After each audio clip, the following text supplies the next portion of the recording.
Coucou! Bienvenue dans cette nouvelle vidéo. Comment ça va? Ça me fait trop plaisir de reprendre la caméra. Nous sommes le jeudi 28 décembre et c'est la première fois que je vais souhaiter la bonne année. Vous êtes les premiers. Voilà, vous êtes une première fois. C'est la première fois que je vais souhaiter bonne année à des gens un 28 décembre. Mais quand vous aurez la vidéo, on sera déjà en 2024. Et pour ce faire, j'avais envie de le faire en musique. Non, je rigole. C'est pas vrai. Je voulais vous lire un petit passage d'un livre que je suis actuellement en train de lire parce que je fais partie de la team qui lit plein de livres en même temps. Je n'ai pas fini l'apothicaire. Il s'agit de l'apothicaire. J'y vais doucement. J'attends vraiment d'avoir terminé de lire ce livre pour vous en parler. Je ne sais pas quand est-ce que je vais le terminer. Je suis aux alentours de 350 pages. Il en fait 800. Voilà, mais j'ai commencé plein d'autres lectures en même temps. Et j'aime beaucoup, donc je savoure, je profite. Je vous en parlerai quand je l'aurai terminé, mais j'ai déjà commencé à l'annoter un petit peu partout. Et pour les vœux que j'avais envie de vous adresser cette année, je me suis dit que ce passage serait parfait. C'est parti. Il s'agit d'une conversation qui a lieu entre un vieillard et une jeune adolescente. Voilà, donc je commence. Donc le vieillard. Notre première expérience de vie dans le ventre de notre mère est une expérience solitaire. Dès lors, toute son existence, on cherche l'autre, désespérément. On cherche une âme sœur, une entière compagnie, comme pour soigner cette solitude première. Tu comprends? Et puis, les années passent, les illusions s'abîment, et la vie nous apprend à nous préparer à retrouver cette solitude. Ainsi est le sens de la vie.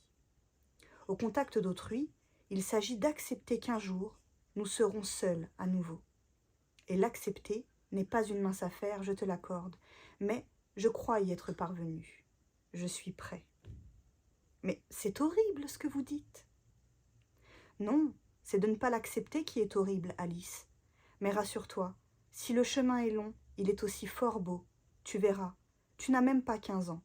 En route, nous vivons de belles choses, et je crois que ce sont ces choses, justement, qui nous aident à accepter notre sort. La jeune fille fit une moue sceptique. Pour l'instant, mon chemin à moi n'a rien de réjouissant. C'est sans doute que tu ne vis pas ta vie, Alice. Tu occupes ton esprit à te plaindre de l'injustice de ce monde, comme s'il t'était redevable. Mais le monde ne te doit rien. Personne ne te doit rien. Tu es seul. Nous sommes tous seuls. C'est à toi de faire de ta vie un agréable chemin. Si tu comptes sur les autres pour donner un sens à ton existence, tu cours à la catastrophe. Peut-être devrais-tu arrêter de subir une vie qui n'est pas la tienne et commencer celle qui te donnera satisfaction. La vie est une route. Tu peux choisir de traîner les pieds, de marcher sur le bas-côté. Tu peux choisir de suivre le troupeau sans lever le front. Ou bien, tu peux chercher ton propre chemin sans te soucier de celui qu'on veut t'obliger à prendre. Décider que nul autre ne peut marcher à ta place. C'est à toi de voir. Tu as 2 routes possibles, mon enfant. Celle qu'on ouvre pour toi ou celle que tu te dessineras toi-même. Voilà pour ce petit passage qui fera office de vœux pour ce début d'année. Je trouve ce passage hyper beau. Pour ceux qui en ont compris le sens, c'est tout ce que je vous souhaite pour l'avenir.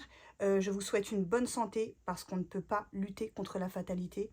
Je vous souhaite la santé à fond, vraiment, pour que vous ayez une bonne santé, que vos proches aient une bonne santé, parce que c'est une chose contre laquelle on ne peut rien faire, ça et le temps qui passe. Pour tout le reste, eh bien, on peut aller le chercher. Voilà. Bonne année 2024 à vous les copains. Sinon, mon tricot, je vous le montre vite fait, après on passe à autre chose. Il y en a qui doivent être saoulés avec ces histoires de tricot. Non, juste pour vous montrer que ça avance quand même. Coucou. Ça avance, hein, je suis trop fière. Donc là, je vais entamer ma 3e pelote. Ça prend forme. J'ai commandé les machins là pour faire le blocage.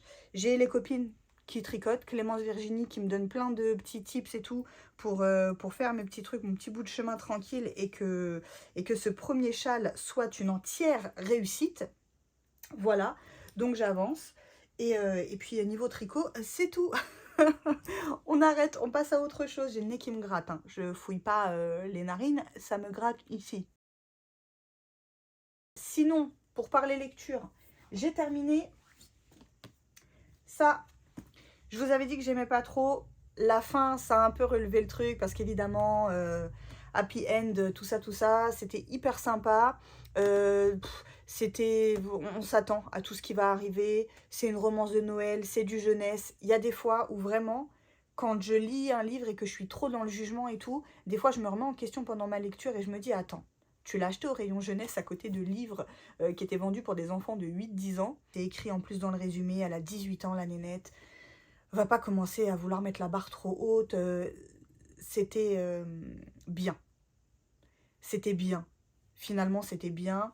Je vais pas la relire. Je vais certainement me séparer de ce livre-là. Je le donnerai sûrement ou je l'emmènerai en boîte à livres. Ça me fait plaisir de l'offrir à la jeunesse, voilà. que ça profite à quelqu'un d'autre et que, voilà, que pour l'année prochaine, quelqu'un puisse lire Un cœur pour Noël de Sophie Jomain aux éditions Ozu. Voilà, c'était pas mal. La fin rattrape un peu le truc. Il y a le milieu du livre qui est un peu creux, mais c'est parce qu'on sait à quoi s'attendre. Du début à la fin, on sait exactement tout ce qui va se passer. Voilà, mais c'était cool. Sinon, j'ai lu et terminé... Attendez. Mon deuxième Franck Tillier, j'ai enchaîné, je vous ai dit que j'avais lu 1991, que j'avais beaucoup aimé. J'avais adoré ce livre.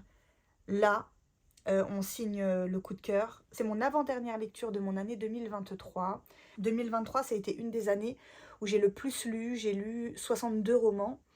C'est ma moyenne, hein, c'est ça. Je suis à 5-6 livres par mois. Mais c'est pas une année où j'ai fait de gros coups de cœur. Je vous parlerai de mes ultimes coups de cœur de l'année.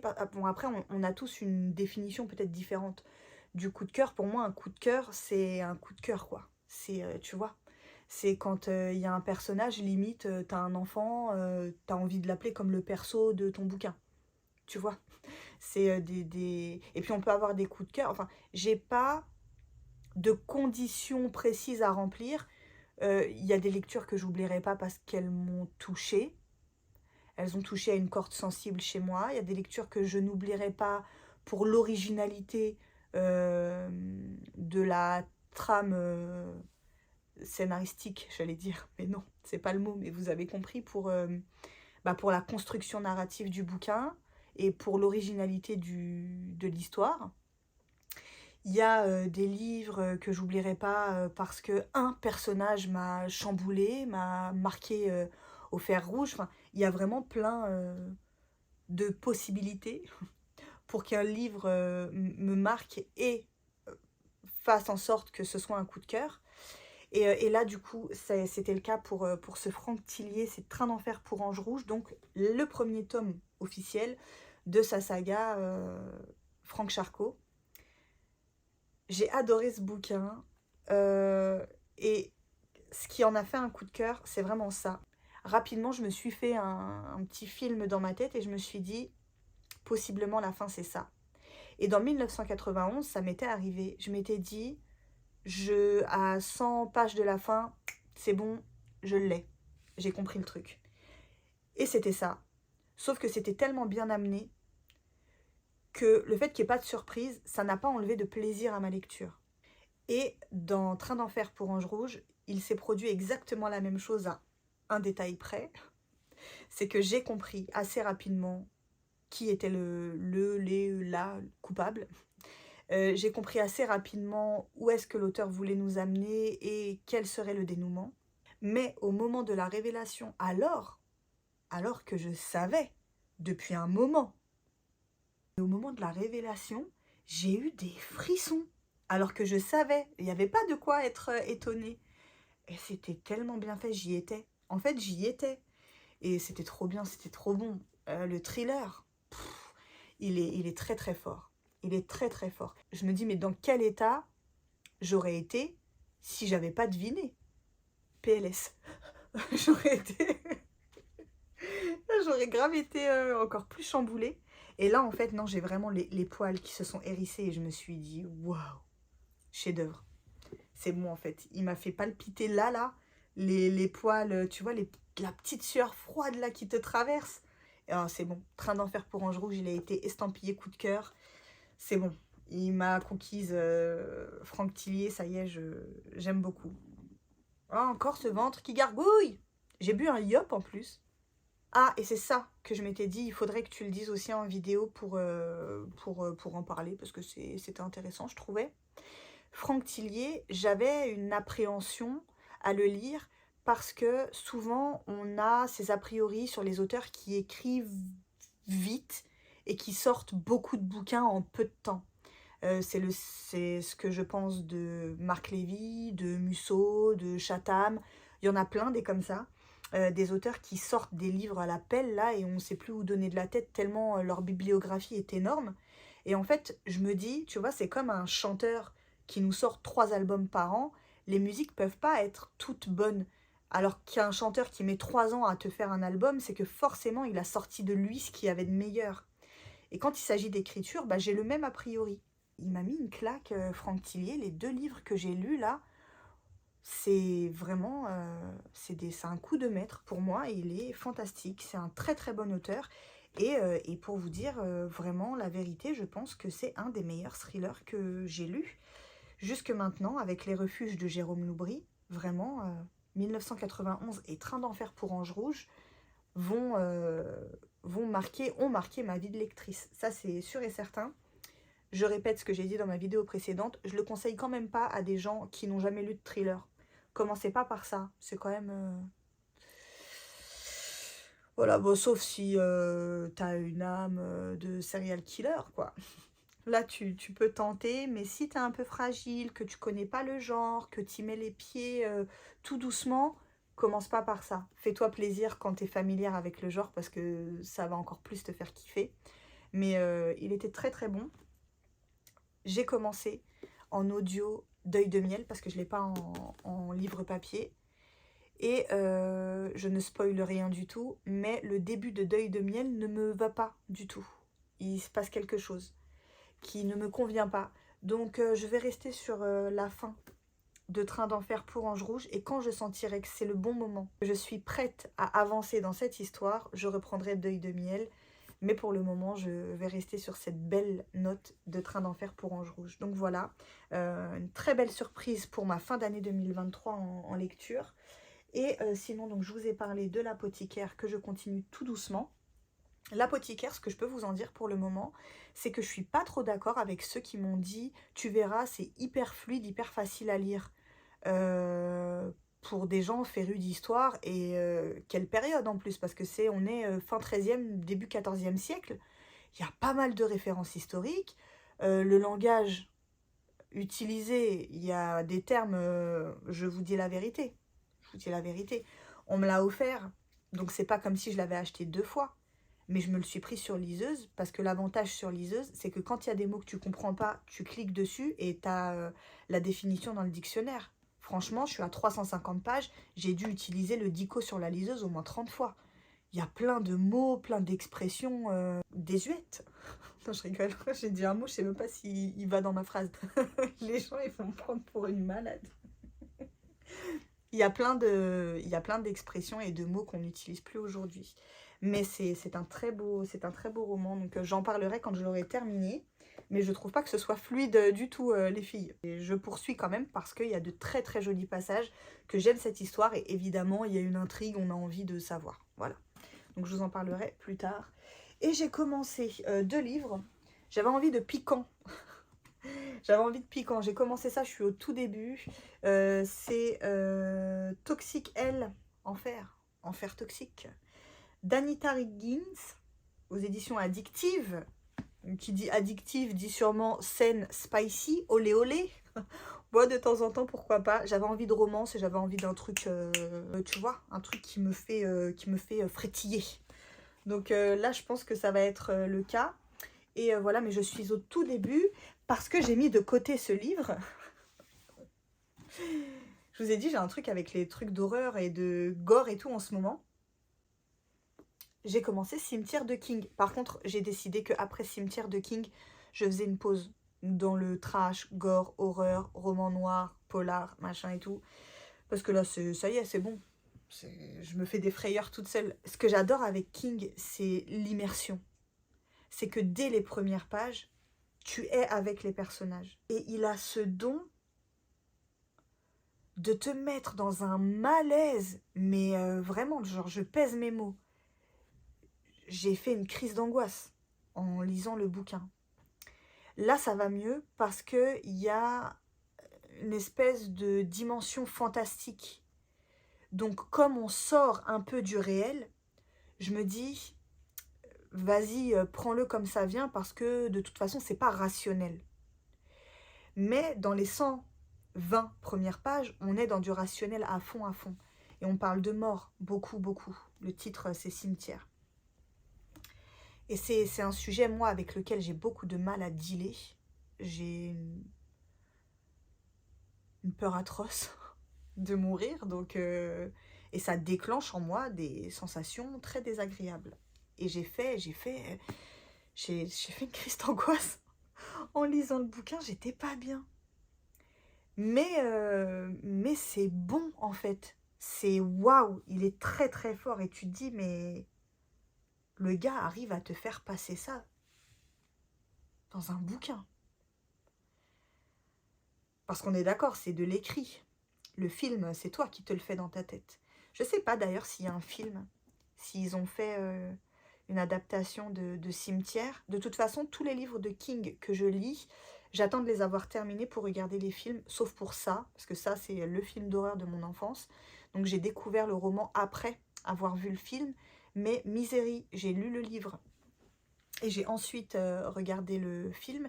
Et Shining, qui était jusqu'à présent mon préféré de King, j'ai fait pareil. J'ai lu le bouquin et j'ai vu le film après. Et là, Cimetière, je suis à 170 pages. Je sais que c'est mon King préféré, je pense. Parce qu'il est trop fort, encore une fois. Le coup de cœur est déterminé par les sensations qu'il me fait ressentir. Il n'y a qu'une main de maître qui peut te faire ressentir des choses comme ça. Et même quand on n'est pas dans l'émotion dite positive, il n'y a pas d'émotion positive ou négative. Le tout, c'est d'accueillir ces émotions. Et voilà, de les laisser te traverser. Et avec ce bouquin, je suis pas déçue, les gars. Je suis pas déçue. Donc là, je suis à 170 pages. Il s'est pas passé grand-chose. Mais c'est lourd. C'est... ça... Je sais pas comment expliquer. C'est fou. C'est pesant. On est avec une famille, le papa est médecin et il a obtenu un nouveau job. Il va être médecin au sein d'une université, donc ça les force à déménager, lui et sa famille, donc sa femme et ses 2 enfants. Et ils vont habiter, ils partent à la campagne. Et pas loin du terrain qu'ils occupent, donc dont ils sont les propriétaires, il y a un petit sentier qui mène à un cimetière d'animaux. Et le cimetière se trouve sur des terres anciennes, sacrées, indienne. Et c'est là qu'on entre dans cette dimension un peu fantastique. Donc ça allège un peu le truc. Tu te dis, bon, ça va, c'est plus très rationnel. Enfin, après, on y croit ou on n'y croit pas, quoi. Mais bon, ça calme un peu le truc. Et en fait, on sent le drame, on sent la catastrophe, on sent le cauchemar devenir réalité, arriver. On sent que ça va arriver. Mais le temps que ça arrive, c'est comme un tuyau qu'on serre et tu vois, duquel on empêche l'eau de jaillir. Mais à un moment donné, la pression, tu peux pas la retenir. Et quand ça va péter, parce que ça va péter, on connaît Stephen King, quand ça va péter, ça va être l'apothéose. Et je suis pressée d'y arriver parce que je me dis, vas-y, c'est un mauvais moment à passer, tu vois. Et en même temps, j'aime trop les sensations que je ressens. Je me dis, mais il est trop fort, c'est trop brillant, c'est Stephen King, quoi, franchement. Franchement. Il est très bon, ce livre. Je suis à 170 pages, mais je sais déjà que j'aime beaucoup ce bouquin. Attendez quand même que je vous parle de la fin. Parce que c'est déjà arrivé que je dise, ouais, finalement, bof. Mais non, ne serait-ce que pour le début du bouquin et ce qu'il m'a fait ressentir. Lisez du King! Vous allez tanguer si je dois tenir le truc comme ça. Bon, on va essayer de pas trop faire bouger le machin. Désolée si ça bouge un peu. J'ai ma ring light, qui est pas de très bonne qualité non plus, qui m'a lâché. Enfin, qui m'a pas lâché. Ça fonctionne toujours, c'est juste que le pied c'est vachement détendu, il s'est ramolli et du coup, à chaque fois que je mets mon téléphone dessus, ça tombe. Donc pas d'autre choix que de racheter une perche dans la même qualité, c'est-à-dire naze, pourrie. Et du coup, je suis obligée de vous tenir parce que si je lâche le pied, hop, vous tombez. Salut, salut vous. Voilà, hein, les aléas du délire. Ou alors, attendez, je vais essayer autrement. J'arrive. Là. Bah écoutez, ça a l'air bien. Ça a l'air cool. Du coup, on va faire ça comme ça, je pense. Je reprenais pas la caméra, les jours passent et je reprends pas la caméra et je me dis, bah, quand même, termine ce vlog parce que tu leur as souhaité bonne année. Donc si tu la postes mi-février, ça a plus grand intérêt. Du coup, petit point lecture, je vous avais dit, je suis encore dans l'apothicaire, j'ai pas beaucoup avancé, je pense me le faire sur le mois de janvier, donc fin janvier, il sera terminé, je suis presque page 400. Voilà, je l'avance un petit peu, je vous ai dit, je l'ai sur liseuse, donc je me le fais un petit peu le soir, l'histoire commence à avancer. Il y a du rythme. Ça commence à être assez rythmé. Désolée si vous entendez monsieur. Il est en bas, il joue avec son casque et voilà, il est dans son délire. Donc si vous l'entendez crier, c'est parce qu'il joue et que certainement il perd. Sinon, j'ai terminé Cimetière de Stephen King. Waouh! Première lecture de l'année 2024, trop bien, trop bien, trop bien. Je vous ai dit, j'ai fait comme à mon habitude, j'ai regardé dans la foulée, tout de suite après avoir refermé le livre, j'ai regardé le film. En fait, j'en ai regardé deux, parce qu'il y a un film qui date de 1989, donc qui va bientôt avoir 35 ans. J'en ai parlé aux filles, j'ai envoyé un message le soir sur le groupe et j'ai dit, mais c'est fou! Comme les adaptations de King sont nulles dans l'ensemble. J'avais, je crois, que la seule adaptation cinématographique que j'ai aimée, c'est Misery et ça. Mais ça, c'est parce que comme c'est un film d'horreur de mon enfance, je pense que je vois pas les défauts. Parce que j'aime ce film, enfin il me rappelle de bons souvenirs et tout. Donc, mais ça fait longtemps que j'ai pas revu ça. Il faudrait que je le regarde. Mais Misery que j'ai vu récemment, je le trouve bien. Pourtant, le film est assez vieux aussi. Et sinon, Shining, j'avais détesté. À part l'interprétation du père en proie à la folie là, de Jack Nicholson, qui est hyper bon dans son jeu d'acteur, j'avais pas aimé du tout. Je me permets de le dire parce que l'auteur lui-même, il me semble, a déglingué. Le film, lui aussi, n'a pas du tout aimé. Et alors, pour en revenir à Cimetière, j'ai regardé deux films. Il y en a un qui date de 1989 et il y en a un qui date de 2019. Donc, c'est le plus récent. Des deux, je dirais que j'ai quand même préféré la version la plus récente. Dans les deux, il y a un truc hyper... je sais pas, je me dis, bon, ils font un peu ce qu'ils veulent, quoi. Ils ont enlevé dans les deux un personnage hyper important de l'histoire. C'est comme dans Harry Potter, ils n'ont pas mis Peeves dans les films, alors qu'il est ultra présent dans les bouquins. Bah là, c'est pareil, le personnage de Norma, qui est quand même un personnage important dans l'histoire, disparu. Elle n'existe pas à l'écran. Bon, écoutez. Et alors, dans le deuxième, le plus récent, donc celui que j'ai préféré quand même parce que je le trouve plus proche du récit. Dans le 1, ils ont fait ce qu'ils voulaient. Hein. Vraiment, il y a presque rien. Ou je sais pas, c'est peut-être les effets spéciaux de l'époque et tout, il n'y a rien qui va. Franchement, dans le premier, vraiment, il est vraiment naze. Et dans le second, alors à part la fin, qui est pas du tout la même, comment tu peux ne pas faire la même fin que l'histoire initiale, quoi, l'histoire de base? Je sais pas, je comprends pas comment ils ont réalisé le truc, ou alors peut-être qu'il fallait mettre, je sais pas, au goût du jour, qu'il y a des choses qui passaient à l'époque qui passent plus aujourd'hui. Je sais pas pour quelle raison est-ce qu'ils n'ont pas fait la fin à l'identique. Pourtant la fin est correcte hein, dans le livre. Mais j'ai trouvé donc le plus récent un peu plus proche du récit et du livre. Je le trouve mieux réussi. Mais quoi qu'il en soit, si vous n'avez ni lu le livre ni vu les films, ne vous embêtez pas à regarder les films. Lisez ce livre, il est incroyable et finalement pour le mot de la fin, je dirais que je pense que c'est pas faute d'avoir essayé. Ils ont fait comme ils pouvaient, mais ça doit être très compliqué, c'est très compliqué de retranscrire à l'écran, de nous faire passer à l'écran par des images ce que King arrive à nous faire passer quand il écrit. Et je pense que c'est juste impossible. On va dire que je trouve que c'est moyennement réussi dans le plus récent, mais alors l'ancien, un navet.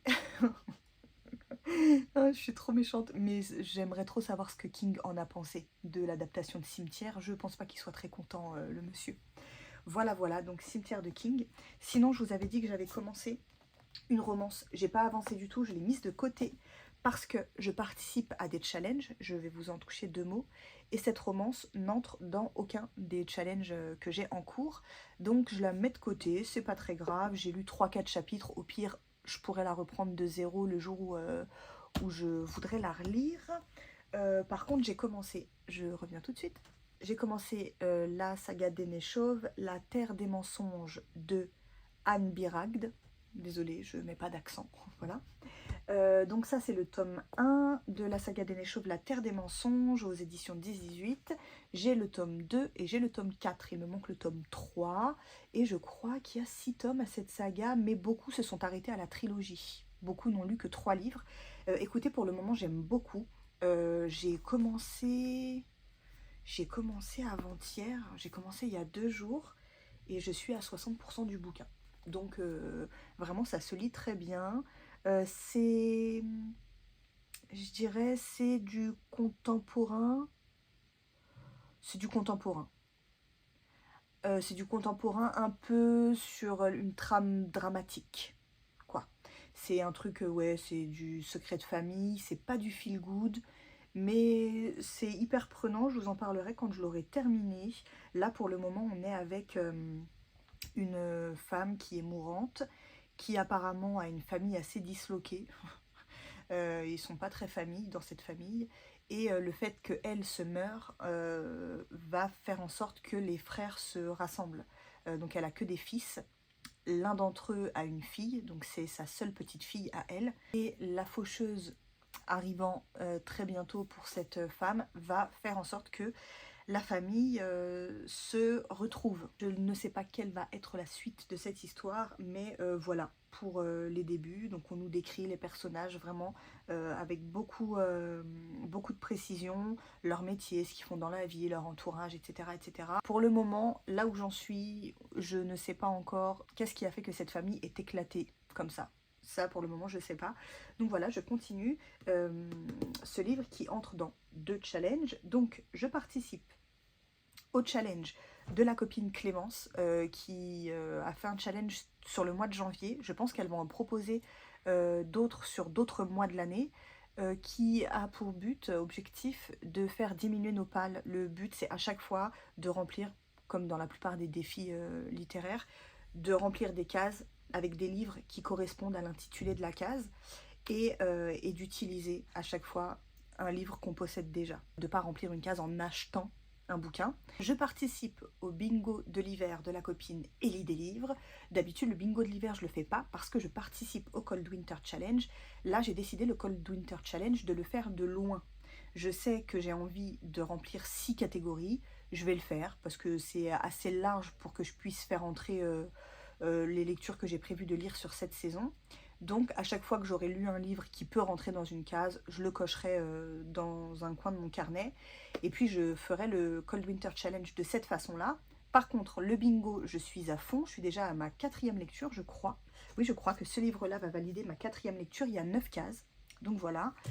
Et je vais vous mettre quand même l'Insta de Clémence en barre d'infos. Je ne l'ai jamais fait alors que je vous parle tout le temps d'elle.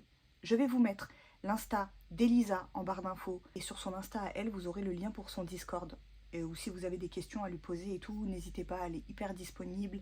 Elle s'occupe de tout le monde, enfin, elle est adorable. Et pour le coup, pour faire un lien avec la vidéo que j'ai postée juste avant dans laquelle je ne disais pas que du positif. Là, pour le coup, les personnes que je vous recommande, c'est vraiment des passionnés. C'est des filles qui font pas ça pour les vues, qui font pas ça pour les likes. C'est des filles qui font ça pour le partage, pour être dans l'échange, les recommandations, la discussion, les rencontres. Elles sont comme moi, elles adorent ce qu'elles font parce que ça les passionne et pas parce qu'elles courent après je ne sais quoi. d'ailleurs, voilà. Donc je vous recommande fortement de vous rapprocher d'Elisa, d'adhérer à son Discord. C'est gratuit, hein, Discord, pour ceux qui ne connaissent pas. Et on est beaucoup sur les Discord parce qu'elle l'a ouvert et on va bientôt fêter les 2 ans du Discord.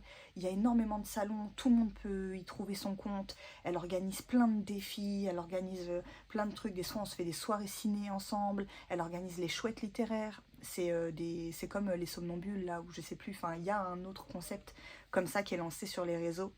Ça consiste, j'en parlais dans une de mes vidéos, j'en ai fait un cet été de chouette littéraire. On lit de 18 h à 6 h du matin et puis elle nous lance des défis sur le Discord au fur et à mesure, on cumule des points, il y a toute une grille, enfin elle est absolument géniale, elle fait des lives Twitch, elle fait des Read With Me, donc on fait ce qu'on veut en fait, elle lance une bande audio pendant 45 minutes, 50 minutes, et puis nous on lit chacun de notre côté le livre qu'on a envie de lire, ou alors si on a besoin de bosser à ce moment-là, vous pouvez travailler, vous pouvez faire du diamond painting, vous pouvez faire du tricot, du crochet, vous faites absolument ce que vous avez envie de faire, révisez vos cours, ça aide à la concentration. Et puis, ce qui est chouette aussi, c'est qu'il y a un timer, donc toutes les 45-50 minutes, on fait une pause pour se raconter combien de pages on a lu pendant la session, est-ce qu'on a bien avancé sur notre livre, qu'est-ce qu'on est en train de lire ou qu'est-ce qu'on a fait, machin, et on rigole, on parle, c'est hyper sympa. Moi, j'ai remarqué que ça m'aidait beaucoup à me concentrer et que je lisais davantage quand je me connectais sur les lives Twitch. Elisa, c'est quelqu'un qui prend soin des gens en plus. Elle appelle les gens par leur prénom alors qu'on se connecte avec nos pseudos. Pour moi, c'est pas compliqué, parce que Biba bouquine Biba, mais y en a qui s'appellent, je sais pas moi, le serpent du 78, bah elle sait que lui, en fait, son prénom, c'est Marc, tu vois. Et je trouve cette fille hyper vraie, hyper honnête, hyper entière, et voilà, elle est top. Voilà pour Elisa. Clémence, j'en parle tout le temps, vous savez ce que j'en pense, c'est une amie très proche maintenant. Donc je vous mets aussi son Instagram, n'hésitez pas à la suivre, c'est une passionnée. Elle est pareil, très disponible et tout, elle est hyper cool Clémence, et elle organise de temps en temps des petits challenges comme ça sur un mois. C'est le cas pour le mois de janvier.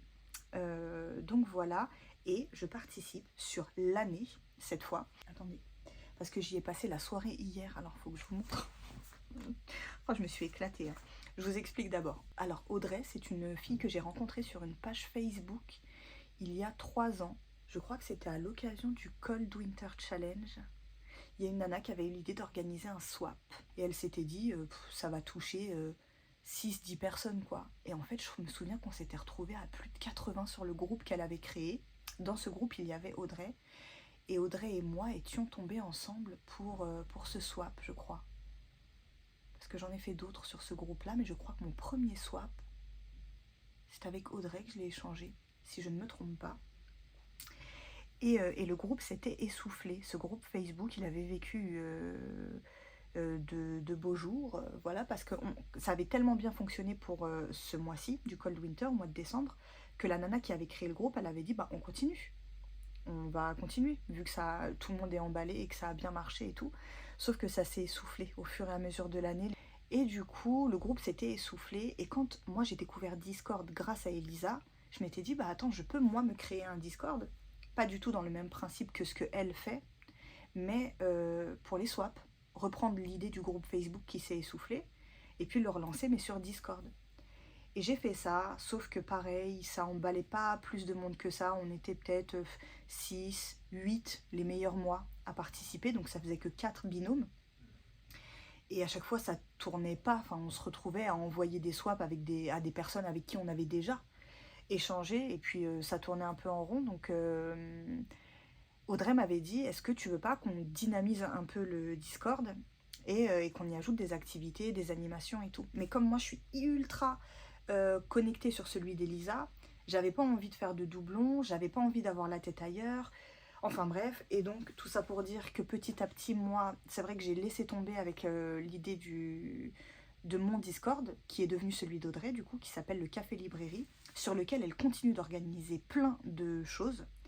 Et quand moi ça me parle, quand ça sort un peu de ce que j'ai l'habitude de faire, je participe évidemment avec grand plaisir à ce qu'elle organise. Et du coup là, elle lance sur l'année un challenge, donc qui va s'étendre sur toute l'année 2024. Et il s'agit d'un défi. Donc pareil, hein, sous forme de... C'est un espèce de bingo géant avec 100 cases. Je vais vous montrer. Je me suis amusée à faire ça hier soir. Donc il faut encore que je les colle dans mon carnet de lecture. Et en fait, je vais cocher à chaque fois que je lis un livre qui correspond à une de ces cases, je cocherai et il y a des paliers. Donc là, je les ai pas en tête. En plus, je filme avec mon téléphone, donc j'ai fait des screens sur mon téléphone. Mais il y a des paliers. Si tu lis de 0 à 21 livres, t'es machin. Si tu lis de 21 à 41, t'es machin. Si tu lis de 41 à 61, un machin. Voilà. Et du coup, j'ai hâte. Bon, toutes les cases ne me parlent pas. En plus, je ne lis pas 100 livres par an. Donc je pense me situer dans la catégorie 41 à 61. C'est à peu près là-dessus que je vais me positionner à mon avis. Et du coup, je vous lis par exemple, vous devez lire un livre avec le nom d'une ville dans le titre, un livre qui te fait pleurer, un brochet, un livre avec un animal, de la poésie, un livre à propos de santé mentale, une bande dessinée, un livre avec des secrets de famille, un livre avec un dragon. Il y en a vraiment pour tous les goûts. Voilà, de la fantaisie, de la science-fiction, la suite d'une saga, machin, machin. Et on a 100 cases comme ça à cocher, et c'est un livre pour une case. On ne peut pas utiliser un livre pour plusieurs cases. Donc pour les férus de lecture qui lisent absolument de tout, je pense que ça va être possible, ou alors il faut juste s'ouvrir, hein, se dépasser. J'avoue que moi, la case poésie par exemple, je suis pratiquement certaine de ne pas la cocher. Voilà, mais comme je lis pas 100 livres par an, de toute façon il y a forcément des cases que je vais éliminer. Il y a d'autres cases aussi, mais je vous en parlerai au fur et à mesure que je valide mon challenge. Un livre de plus de 1000 pages, je crois que je n'ai que les Somnambules. Du coup, Clémence, il faut absolument qu'on lise les Somnambules cette année. Je voulais lire l'Empire du Vampire, j'ai dit, ah, ce serait l'occasion. Et en plus, j'ai vu une vidéo récemment de The Perfect Flow, Emeline, elle s'appelle, qui a fait une vidéo justement où elle parle de ses meilleures lectures, et elle a dit qu'elle attendait avec impatience la suite qui sort bientôt là, de l'Empire du Vampire de Jay Christophe. Et elle a dit parce que le premier tome il est trop bien et tout, et moi ça fait longtemps que je l'ai, qu'il faut que je le lise, que j'ai envie de le lire, mais que 1000 pages quoi. Et je me suis dit, ah bah ce sera l'occasion de le sortir cette année. Sauf que le livre fait 960 pages en fait. Il n'en fait pas 1000. Et de 1000 pages que j'ai, bah, cette année, je vais lire Les Aventuriers de la Mer, l'intégrale 2. Mais il fait... Non, bah non, il fait même pas 900 pages. L'intégrale ne fait pas 900 pages, et en plus, moi, je les compte comme 3 livres lus. Je compte... mais bon, c'est un livre enlevé de ma palle. Par contre, dans mes livres lus, dans mon bilan de l'année, je le compte pour 3 livres. Parce qu'il y a 3 livres dedans. Voilà. 1000 pages. J'ai quoi de 1000 pages? Celui-là, il fait combien? Je regarde en même temps. Non, 943.